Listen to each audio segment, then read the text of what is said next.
Welcome to genius classes. SSC CGL notification already release అయింది. So last date వచ్చేసి కూడా July 4th. And SSC CGL tyre 1 exams వచ్చేసి ఆగస్ట్లో start అవుతుంది. మరి ఎస్ఎస్సి సిజిఎల్ ఎగ్జామినేషన్ యొక్క ప్యాటర్న్, టైర్ 1 యొక్క ప్యాటర్న్ ఏంటంటే ఇందులో టోటల్గా మనకి 4 పార్ట్స్ ఉంటాయి. ఫస్ట్ పార్ట్ వచ్చేసి జనరల్ ఇంటెలిజెన్స్ అంటాం, like reasoning. And second one వచ్చేసి general awareness, third one is quantitative aptitude, fourth one is English comprehension అంటాం. సో జనరల్గా ఇక్కడ అర్థమెటిక్ అంటాం. జనరల్గా క్వాంటిటేటివ్ ఆప్టిట్యూడ్ అంటే సెంట్రల్ లెవెల్ ఎగ్జామ్స్లో లైక్ ఎస్ఎస్సి సిజిఎల్లో కానీ ఎస్ఎస్సి సిహెచ్ఎస్ఎల్లో కానీ మనం క్వాంటిటేటివ్ ఆప్టిట్యూడ్గానే చెప్తాం. బట్ క్వాంటిటేటివ్ ఆప్టిట్యూడ్కి అర్థమెటిక్ తేడా ఏంటంటే ఇక్కడ అర్థమెటిక్ 70% ఉంటుంది క్వాంటిటేటివ్ ఆప్టిట్యూడ్లో. అండ్ ప్యూర్ మ్యాథ్స్ వచ్చేసి అడ్వాన్స్డ్ మ్యాథ్స్ అంటాం. అడ్వాన్స్డ్ మ్యాథ్స్ కూడా కొన్ని కాన్సెప్ట్స్ ఉంటాయి. మరి అడ్వాన్స్డ్ మ్యాథ్స్లో ఉన్న కాన్సెప్ట్స్ ఏంటి?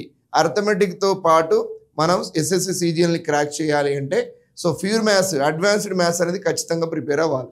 మరి అడ్వాన్స్డ్ మ్యాథ్స్లో ఉన్న కాన్సెప్ట్స్ ఏంటంటే so mensuration and geometry main. And next one third topic is coordinate geometry. Coordinate జామెట్రీతో పాటు so progressions and quadratic equations. So ఇవి మెయిన్గా ప్రిపేర్ అవ్వాలి టైర్ 1కి. సో టైర్ 1కి ఇవి మెయిన్గా సో ప్రిపేర్ అవ్వాలి. మరి ఈ ఎగ్జామినేషన్ ప్యాటర్న్ ఎలా ఉంటుందంటే సో ఎగ్జామినేషన్ ప్యాటర్న్ వచ్చేసి సో టోటల్గా మనకి 4 పార్ట్స్ ఉంటాయి. సో జనరల్ ఇంటెలిజెన్స్ నుంచి, రీజనింగ్ నుంచి 25 క్వశ్చన్స్ ఇస్తారు. సో మ్యాక్సిమం మార్క్స్ వచ్చేసి 50 మార్క్స్, అంటే ఈచ్ క్వశ్చన్ క్యారీ 2 మార్క్స్. అలానే జనరల్ అవేర్నెస్ కూడా 25 క్వశ్చన్స్ ఉంటాయి, మ్యాక్సిమం మార్క్స్ వచ్చేసి 50. And quantitative aptitude. So quantitative aptitude అనగానే సో ఇక్కడ మీరు ప్రిపేర్ అవ్వాల్సింది ఏంటంటే సో అర్థమెటిక్తో పాటు so advanced maths like pure maths కూడా ప్రిపేర్ కావాలి. సో ప్యూర్ మ్యాథ్స్లో టైర్ 1కి అయితే చెప్పాను కదా, so mensuration, geometry and progressions, coordinate geometry, so ఇవి ప్రిపేర్ అయితే సరిపోతుంది. Present quadratic equations also. So వీటిలోంచి ఎక్కువగా స్కోర్ చేసుకోవచ్చు. అంటే సో ప్రీవియస్ పేపర్ని మనం అబ్జర్వ్ చేసినట్లయితే ఈ కాన్సెప్ట్స్ మీద ఎక్కువ ప్రాబ్లమ్స్ ఇవ్వడం జరుగుతుంది. దాంతోపాటు డిఏ, సో డేటా ఇంటర్ప్రిటేషన్, తెలుగులో దత్తాంశ విశ్లేషణ అంటాం. సో అవుట్ ఆఫ్ 25 క్వశ్చన్స్లో మీకు డేటా ఇంటర్ప్రిటేషన్ నుంచి మినిమం 2 లేదా 3 ప్రాబ్లమ్స్ ఇస్తున్నాడు. 2 అయితే గ్యారంటీ. కాబట్టి సో 2 డేటా ఇంటర్ప్రిటేషన్ నుంచి అడుగుతున్నాడు కాబట్టి దత్తాంశ విశ్లేషణ కూడా ప్రిపేర్ కావాలి. సో ఓవరాల్గా మీకు 25 questions. So 25 questions is equal to maximum marks 50. అలాగే ఇంగ్లీష్ కాంప్రహెన్షన్ నుంచి కూడా 25 క్వశ్చన్స్ ఇస్తాడు. So maximum marks 50. So time is equal to 1 hour. 1 hour ఈజ్ nothing but 60 minutes only. So ఇది CBT exam, computer based test ఉంటుంది. And also ఇక్కడ negative marks వచ్చేసి ఏంటంటే నెగిటివ్ మార్క్స్ 0.5. ఎవ్రీ నెగిటివ్ అంటే every wrong answer deducted 0.5 marks from your score. కాబట్టి be careful. మీకు తెలియకపోతే ఆన్సర్ చేయకండి, తెలిసిన వాటికి ఆన్సర్ చేయాలి.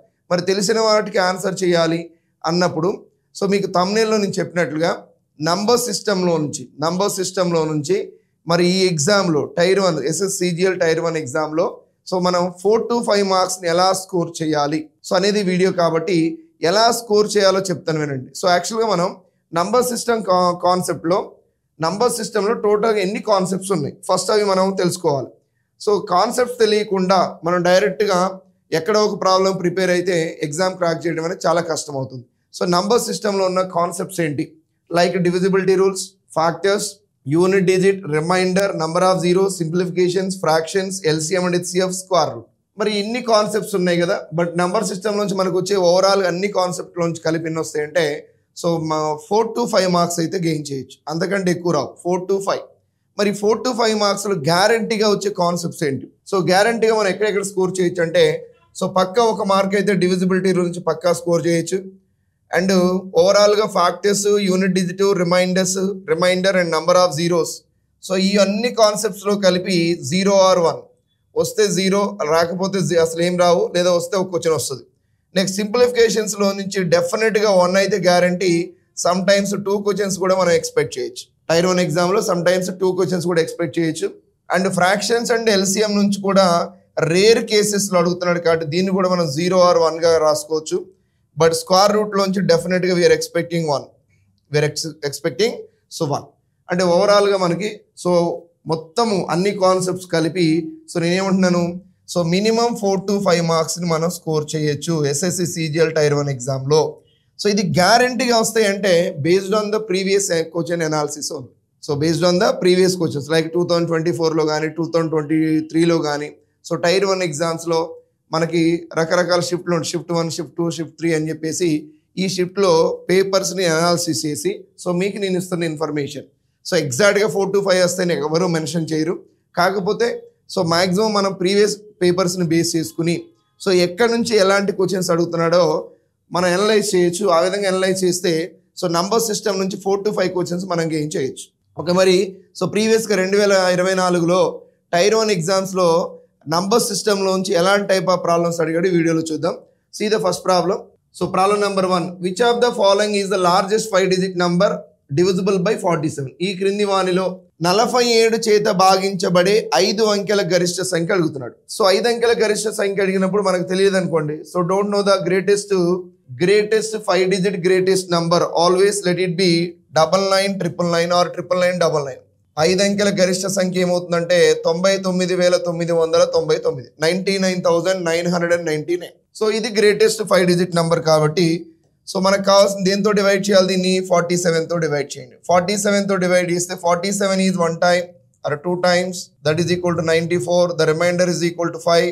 This is equal to 9. So again 47 is 1 time, that is equal to 47. Now the remainder is equal to 2.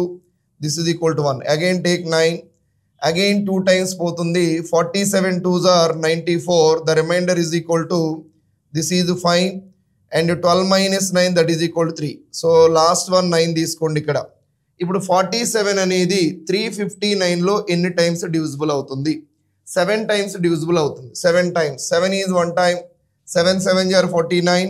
And 7 4s are 28 plus 4, that is equal to 32. Now the remainder is equal to 0. So 30. Now finally remainder you got 30. So when you're going to calculate the greatest 5-digit number or greatest 4-digit number or greatest 3-digit number, so we need required greatest number. The remainder, the given, finally we'll get some remainder. That remainder is subtracted from the dividend. We'll get the largest number only. So the largest required number is equal to, so మనకు కావాల్సిన సంఖ్య is equal to required number. So dividend, what is the dividend? So 99999, that means 99,999 minus remainder, that is equal to 30. Finally answer is 99999. So 99 minus 30, that is equal to 69 only. So this is the greatest 4-digit number, sir. This is the greatest 5-digit number which is exactly divisible by what? So 47. So where it is? Option number 3. ఎప్పుడైనా సరే greatest number కావాలి అంటే so ఈ విధంగా divide చేసిన తర్వాత వచ్చిన రిమైండర్ని dividend లోంచి సబ్ట్రాక్ట్ చేయండి. ఒకవేళ స్మాలెస్ట్ నెంబర్ అడిగాను అనుకోండి, what is the smallest 5-digit number? Like 10,000. So 10,000ని మనం ఏం చేస్తాం, 47తో డివైడ్ చేస్తాం. బట్ స్మాలెస్ట్ నెంబర్ని అన్నప్పుడు ఏం చేయాలి, డివిడెండ్కి సబ్ట్రాక్ట్ చేయకూడదు రిమైండర్ని. Dividend plus the difference between divisor and remainder, అంటే dividend is added to difference between divisor and so remainder. But when you're going to calculate the greatest number, dividend minus remainder will get the so required number. What is the required number? 99,969 is the greatest 5-digit number which is exactly divisible by 47 only. And see the next problem. So actually ఈ problem వచ్చేసి simplification అంటాం, లేదనుకోండి some times shorts లో కూడా మనం discuss చేస్తాం. అలా కాకుండా స్క్వేర్ రూట్ లో కూడా ఈ మెథడ్ ని డిస్కస్ చేస్తాం. స్క్వేర్ రూట్ అనే టాపిక్ లో కూడా ఈ మెథడ్ ని డిస్కస్ చేస్తాం. కాబట్టి యాక్చువల్గా ఇచ్చిన ప్రాబ్లం ఏంటి, a plus 1 by a. Here a plus 1 by a is equal to 12, then find the value of a square plus 1 by a square. So actually ఇది ఏ ఫార్మాట్ లో ఉందంటే, now x plus 1 by x is equal to k. x plus 1 by x is equal to k. That implies x square plus 1 by x square ఏమవుతుందంటే that is equal to k square minus 2 అవుతుంది. k square minus 2. ఇది as it is గా ఈ format లోనే ఉంది. But ఇక్కడ k value వచ్చేసి ఎంత, that is equal to 12. k is equal to 12 కాబట్టి now I can substitute here a plus 1 by a is equal to, so 12, k is equal to 12. Finally we need a square plus 1 by a square కావాలి. a plus 1 by a is given, is asking for a square plus 1 by a square value అంటే, so here k square minus 2, k value 12 square minus 2. 12 square is 144, 144 minus 2, that is equal to 142 is the right answer. So where it is? Option number, so 142, 3. Option number 3 only. And next one. If x comma y z are the positive numbers and x plus y plus z is equal to 1, then the least value of 1 by x plus 1 by y plus 1 by z is equal to. ఇక్కడ x comma y comma z ఏంటి పూర్ణ సంఖ్యలంట. అయినా మరి ఇంకేమన్నాడు, x comma y comma z పూర్ణ సంఖ్యలు మరియు x plus why plus Z is equal to 1 అయితే 1/x plus 1/y plus 1/z యొక్క కనిష్ట విలువ అడుగుతున్నాడు. సో లీస్ట్ నెంబర్ ని ఫైండ్ అవుట్ చేయాలి. So least number 1/x plus 1/y plus 1/z. But before మనం దీని యొక్క కనిష్ట విలువని ఫైండ్ అవుట్ చేయడానికంటే ముందు మనకు కండిషన్ ఉంది. XYZ ఏంటి పాజిటివ్ నంబర్స్, నెగిటివ్ వాల్యూస్ కాదు, పాజిటివ్ నంబర్స్ కాబట్టి. సో పాజిటివ్ నంబర్స్ అంటే X plus why plus Z ఎంత ఉంది, here X plus why plus Z, here X plus why plus Z is equal to 1 కాబట్టి మనం ఏం రాసుకోవచ్చు దీన్ని, now X is equal to Y is equal to Z అంటే ఏం రాసుకోవచ్చు, 1/3 గా రాసుకోవచ్చు. Here X plus why plus Z is equal to 1 అంటే so X is equal to Y is equal to Z is equal to ఏం రాసుకోవచ్చు, positive numbers కాబట్టి 1/3 నే రాసుకోవచ్చు. Because of here 1/3 plus here y value 1/3, z value కూడా 1/3 నే. So ఇక్కడ ఇవన్నీ యాడ్ చేసాం, ఇవన్నీ కూడా proper fractions. So proper fractions అంటాం, వీటిని లైక్డ్ ఫ్రాక్షన్స్ అంటాం. So these are the similar fractions, like fractions. సజాతి భిన్నాలు అంటాం. సజాతి భిన్నాలు అంటే అర్థం ఏంటి, ఒకే హారమును కలిగిన భిన్నాలను సజాతి భిన్నాలు అంటారు. మరి సజాతి భిన్నాల యొక్క అడిషన్ ఏమవుతుంది, write the denominator as it is, add the numerators. So పైన వాటిని కొడితే 3/3 the result is equal to 1. కాబట్టి X is equal to Y is equal to Z is equal to ఎంత తీసుకోవచ్చు మనం, 1/3 తీసుకోవచ్చు. బట్ ఫైనల్ గా మనకి ఏం కావాలి, so find 1/x plus 1/y plus so 1/z value కావాలి. దీని యొక్క least number it is 1/x is equal to what 1/3, right 1/3. So 1/y is equal to what, year also 1/3. So 1/, what about z value is also 1/3. So 1/1/3, 1/1/3 అంటే ఏం రాస్తాం, 1 divided by 1/3. So take the denominator into numerator, like this is 3 plus, so 3 plus 3 that is equal to, finally answer is equal to what, 9. Here x plus y plus z is equal to 1. X comma y comma z are the positive integers అయినప్పుడు 1/x plus 1/z plus 1/x plus 1/y plus 1/z యొక్క least value ఎంత అవుతుందంటే that is equal to 9 only. So 5 7 కావడానికి ఛాన్సే లేదు, ఎందుకంటే because of XYZ are the negative values కాదు కదా, పాజిటివ్ వాల్యూస్ కాబట్టి ఇవి అవ్వడానికి ఛాన్స్ లేదు. ఉన్న ఒకే ఒక చాయిస్ ఏంటంటే the least possible value for 1/x plus 1/y plus 1/z is equal to what, that is equal to 9 only. And next let a plus b is equal to c, then which of the following expression is true.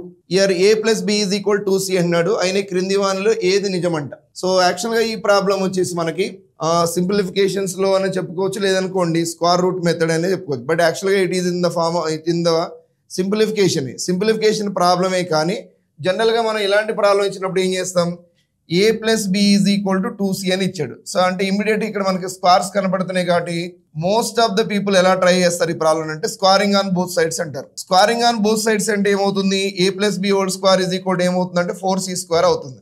ఒకసారి మీరు ఎక్కడైనా observe చేయండి, 4c² ఎక్కడైనా ఉందేమో, పోనీ a square plus b square, a square ఉంది b square ఉంది okay, but 2ab వస్తుంది, ఎక్కడ కూడా 2ab కనబడట్లేదు మీకు చూడండి. సో ఏ టర్మ్ లో కూడా మీకు 4c² లేదు అండ్ సో 2ab కూడా లేదు. మరి ఇలాంటప్పుడు ఈ ప్రాబ్లమ్స్ ఎలా సాల్వ్ చేస్తామంటే value putting method, trial and error method. Value putting method అంటే మనకు నచ్చిన వాల్యూస్ తీసుకోవాలి, ఈ కండిషన్ బేస్ చేసుకుని నచ్చిన వాల్యూస్ తీసుకుని ఆప్షన్స్ లో సబ్స్టిట్యూట్ చేయండి.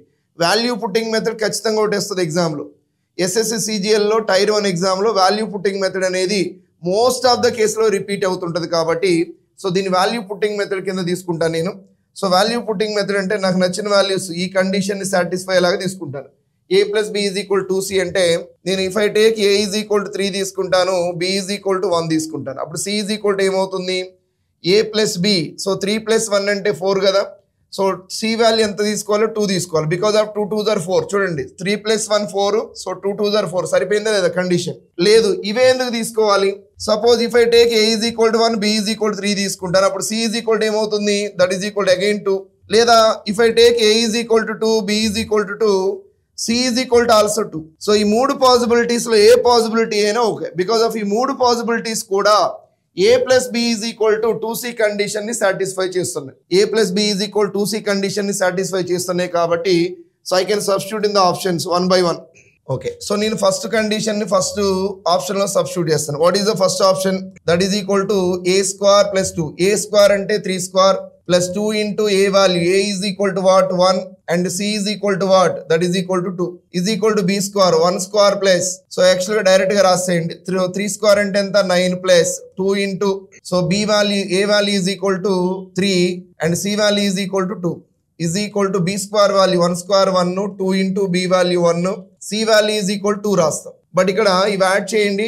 సో 3 2s are 6 plus 2 ఎంత? 6 plus 2 is equal to, sorry, 6 into 2 12, 12 plus 9 21. But ఇవన్నీ యాడ్ చేస్తే 21 రావు కదా. 4 plus 5, so 4 plus 1 is equal to 5. Year 21 is equal to 5 అంటే నో.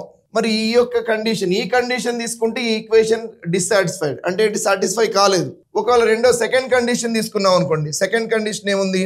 సో 1 square అంటే 1 and 2ac అంటే 2 into a value is equal to 1 c value is equal to 2 is equal to b square అంటే 9 plus, so 2bc 2 into b value is equal to 3 c value is equal to 2 c value is equal to 2. So ఇప్పుడు ఇవి overall ఇది 5 వస్తుంది. ఇటు side వచ్చేసి 13 వస్తుంది. అంటే మీరు ఎలా తీసుకున్నా కూడా ఈ కండిషన్ ఏది తీసుకున్నా కూడా first option is not satisfied. So I can verify the second one. Second one లో సబ్స్టిట్యూట్ చేస్తాను. సో మీరు 3 పాసిబిలిటీస్ని వెరిఫై చేయని అవసరం లేదు. You take any possibility. మీరు ఏ ఒక్క పాసిబిలిటీస్ని వెరిఫై చేసినా కూడా అది రైట్ సాటిస్ఫై అయింది అనుకోండి, అదే right answer. Otherwise will go for next option. And second option వచ్చేసి ఏముంది? A square. What about a value? 1 square. What about, sorry, a square అంటే ఫస్ట్ కదా. ఏ స్క్వేర్ అంటే 3 square 9 minus what about 2 into b value. b is equal to what? 1. So c is equal to 2 is equal to b square value, that is equal to 1 square minus 2 into a value is equal to 3, c value is equal to 2. So final game అవుతుంది 9 minus 4 that is equal to 5 is equal to, will get negative value అంటే not equal. అంటే second option is also not satisfied. So మనం తీసుకున్న condition ప్రకారం, ఈ condition ప్రకారం ఇక్కడ ABC values ని అజ్యూమ్ చేసుకున్నాం. ఈ 3 కండిషన్లు ఏ ఒక్క కండిషన్ కూడా ఫస్ట్ ఆప్షన్ కానీ సెకండ్ ఆప్షన్ కానీ సాటిస్ఫై చేయలేవు. And I will check out the option number 3. Option number 3 లో చూడండి. What about a value? 3 square అంటే 9 and b is 2 into b value. So 2 into b value వచ్చేసి 1, c value వచ్చేసి that is equal to 2 is equal to b square 1 square plus 2ac 2 into a value 3, c value is equal to 2. Now I can substitute 9 plus 4 13. Here also 2 3s are 6 6 2s are 12 plus 1 13. Here 13 is equal to 13. Yes or no? So which option is satisfied? So third option is satisfied. First option satisfy కాలేదు, second option satisfy కాలేదు. So ఇక్కడ possibilities a plus b is equal to 2cకి equal అయ్యేగా నేను 3 possibilities తీసుకున్నాను. మీరు ఇందులో ఏదైనా ఒక పాసిబిలిటీస్ని వీటితో వెరిఫై చేయండి. సో ఏది సాటిస్ఫై అవుతుంది? ఓన్లీ థర్డ్ ఆప్షన్ సాటిస్ఫై అవుతుంది. కావాలంటే వెరిఫై చేయండి. Fourth one is also not satisfied. A square is equal 3 square value 9 minus ac అంటే a into c 3 into 2 that is equal to 6 is equal to b square value 1, bc value is equal to, that is equal to, here 3 is equal to minus 1 no. Fourth one is also not satisfied. So only ఏది ఈ క్రింది వానిలో ఏది నిజం అంటే only, so third one is only satisfied. a plus b is equal to c అయితే ఈ క్రింది వానిలో ఏది నిజం అంటే, so third one only right answer. So most of the people ఏం చేస్తారండి ఈ ప్రాబ్లమ్ని? స్క్వారింగ్ ఆన్ బోత్ సైడ్ చేస్తారు. స్క్వారింగ్ ఆన్ బోత్ సైడ్ చేసి మీరు ఎన్ని విధాలు ట్రై చేసినా కూడా మీకు ఈ ఇచ్చిన ఆప్షన్స్లో ఏది కరెక్ట్ అనేది మనకు తెలియదు. సో ఇలాంటప్పుడు ఏం చేయాలంటే you have to substitute value putting method. దీన్ని ఏమంటాం? So value putting method.